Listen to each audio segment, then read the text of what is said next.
Bonjour à tous. L'Office européen de lutte antifraude, qui est en charge de la protection des intérêts financiers de l'Union européenne, a rendu récemment son 30e rapport annuel. On y apprend notamment que le volume financier des fraudes touchant ces intérêts financiers a augmenté de 183%, ce qui est considérable.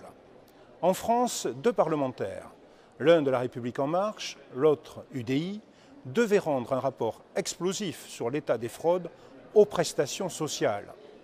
Des chiffres étaient très attendus sur le montant de ces fraudes, car la France verse 450 milliards d'euros de prestations sociales par an et la Cour des comptes a déjà estimé à environ 10% le montant de ces fraudes, soit 45 milliards d'euros.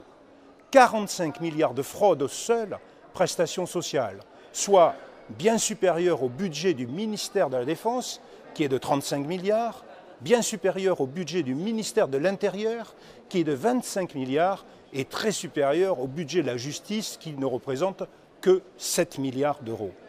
Ce rapport parlementaire, tellement attendu, ne fera finalement que l'effet d'un pétard mouillé, car leurs auteurs n'ont pas obtenu de réponse de plusieurs administrations.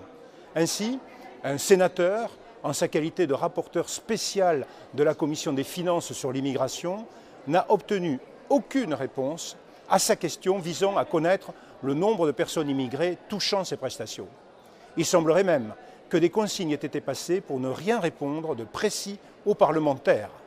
Un nouveau scandale d'État que bien peu de médias relayeront évidemment. Pour ma part, au-delà du travail parlementaire que je fournis ici à Bruxelles, je vais signaler, en ma qualité de président de l'association professionnelle des magistrats, je vais signaler donc au procureur national financier ce que j'estime être de vastes détournements de fonds publics. En espérant naturellement que la justice réussira là où le Parlement a échoué, là où le gouvernement ne veut rien dire. En tout cas, il ne faut pas se priver de le faire savoir. N'hésitez surtout pas. Merci à vous.